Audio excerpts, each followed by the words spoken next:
tere, mina olen Kätlin ja olen selle grupi X administraatoritest ja viin sellel hooajal läbi siis lubatud väikesadamaid tutvustava videoseeria ja alustame Saaremaalt, Kõiguste sadamast ja seda väga lihtsal põhjusel, sellepärast et kõik teie head paadiomanikud, kes eelmisel hooajal siis osalesid ja andsid oma panuse sadamate hindamise projekti, hindasid just Kõiguste sadama kõige lemmikumaks külalissadamaks.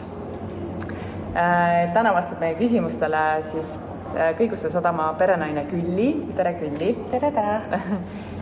Külli, kuidas te oma sadamasse külalisi ootate, et mis see hea tava on, et kas te tahaksite, et külalised andavad ennast ennem märku või on ka sellised eksprompt külastajad oodatud? Jaa, et meil on pigem see, et meile on oodatud ka eksprompt külalised, et Eestis veel kahjuks ei ole nii palju meresõitjaid, et sadamates oleks järjekord nagu Soome või Rootsi saarestikus näiteks, eks, et alati võib ette helistada, aga me oleme ikkagi suveperioodil planeerinud niimoodi, et oleme põhimõtteliselt 24 tundi on keegi siin olemas ja üritame alati igale palju vastu tulla. Kai peale. See on tõsi, jah. Mina olen siin käinud, siis on alati keegi on vastas. Seda igas sadamas ei juhtu. Kas siia sisse sõites on mingid nüansse või midagi, mida võiks või peaks teadma või piisab ikkagi ainult meremärkide järgimisest ja siis on kõik? Tuleb ikkagi juhinduda meremärkidest eelkõige just suurema süvistega alustel. Et Saaremaa lõunarannik teadupoolest on madal ja kivine, et tähelepanu tuleb kindlasti hoida õiges kohas. Okei, väga tore. Palju teil üldse siin sadamas külaliskohti on? No meie sadam on siin on umbes 60 paadikohta ja selliseid püsipaate on meil praegusel hetkel jämedalt 15. Aga ütleme niimoodi, et Muhu väina ajal on siia mahutud ka 120 paati, siis drooni võtate järgi vaadata, et tegelikult mahuks basseini veeres, et ei saanud basseini täiesti täis. Aga kui te küsite, et kas peaks ette helistama, siis jah, tõepoolest Muhu väina aeg sellel aastal on see 12–14 juuli, on siis tõesti see aeg, kus me ei soovita meid külastada. Igal muul ajal olete tere tulnud. Okei. Ja kui suuri aluseid üldse olete valmis vastu võtma või kui sügavalt süvise? Me oleme väike sadam ehk et selle pikkuse piirab ära see 24 meetrit. Süvise poolest tuleks arvestada seal 2,5–2,7-ga. Et me oleme siin süvendanud ju alles 4 aastat tagasi ära 3 meetrini tegelikult kogu selle teekonna siia. Okei.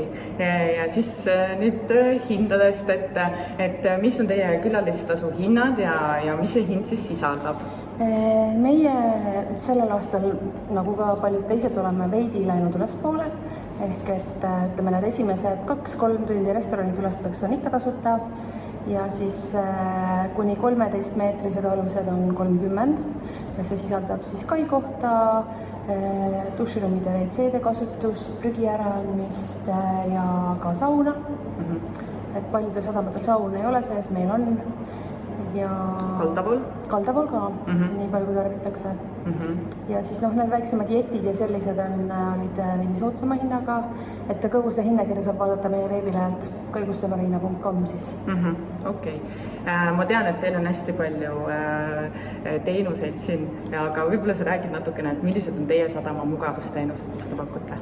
No eelkõige ma arvan, purjetaja jaoks on oluline, päris paljud purjetajad, meresõitjad tahavad seda, et oleks ikkagi restoran, kus saaks sööma minna, et ei peaks ise paadi siis midagi väga meisterdama hakkama.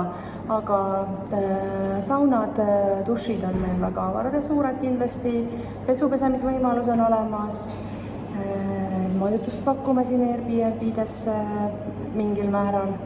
Üldiselt üritame kõikidele paadisõitjate soovidele vastu tulla, mis on, et kui meil varasematel aastatel on olnud seda, et kellegi saab siin kaasa otsa või midagi, et eks me oleme ju ka üritanud, et on auto, et saate minna siis bensiini või gaasi ostma. Ja jalgrattad on sellel aastal rendi jaoks uued.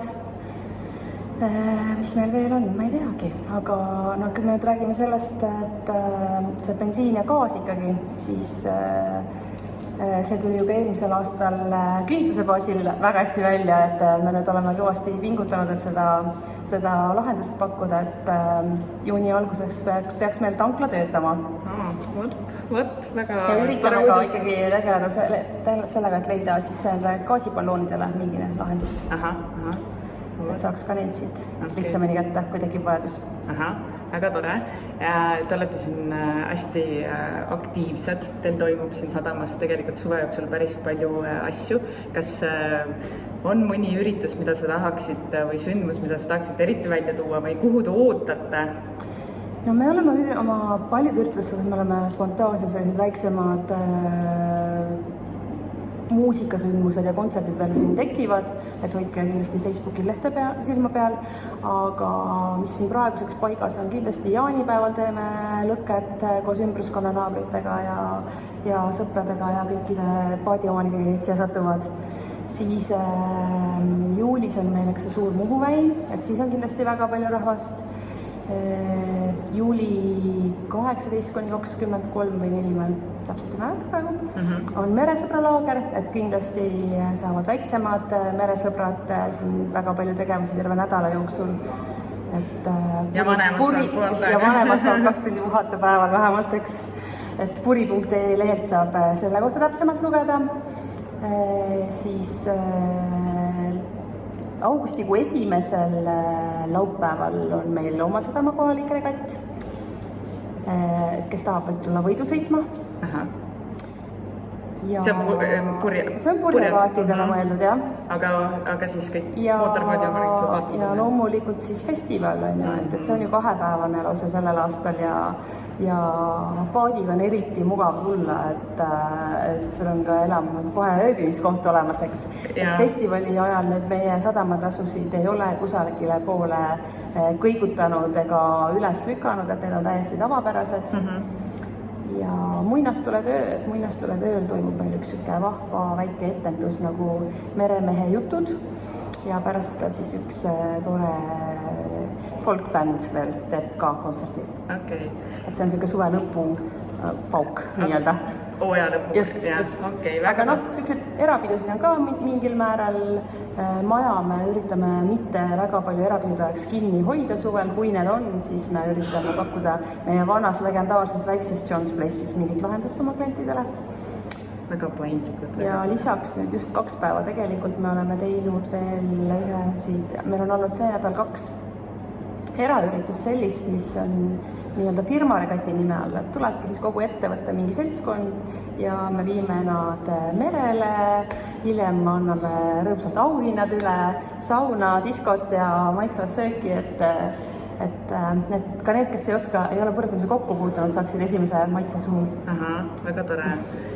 Ise sattusin siia eelmisel aastal Kõiguste festivali ajal täiesti kogemata ja väga äge üritus, soovitan küll selleks ajaks ennast siia sättida. Just teine päev oli eriti lõpus. Ja siis lõpetuseks ma võib-olla küsingi selle sadamate hindamise osas ühe küsimuse, et mis see tunnustus teile tähendab ja kui oluline teile üldse on oma külaliste tagasiside? Kõik tunnustused on alati toredad, et sa siis tekibki niisugune tunne, et sa oled ikkagi midagi nagu õieti ka teinud asjadest õieti aru saanud, et me ikkagi väga püüame, et olla meresõitjatele meelepärane, sest Eestis ikkagi tuleb igat klienti hoida. Ja tagasiside mõttes ka, et eks me enne ka ikkagi mingil määral teadsime, et oleks vaja areneda just mootorpaatide mõttes sinna kütuse ja tankla poole, aga nüüd tuli see asi nagu korralikumalt nagu kätte võtta. Et kindlasti väga hea tagasiside, ütleme Soomes, Rootsis on ta ju varasemalt juba ka olnud ja meie Soome kliendid on ka varasemalt küsinud, et miks teil ei ole midagi sellist, eks. Et üli äge, suur kiidus, et te olete selle nagu ette võtnud, ja järjest suuremaks sellega lähete. Et sellel aastal on juba väga varakult ka seda infot paadiomanikul hakata edastama, et kogu hooaja vältel on ja mitte hooaja lõpus ärge mõelge järgi, vaid jooksvalt tegelege sellega, mõelge. Ja kutsun kõiki üles hindama ja külastama ka sadamaid.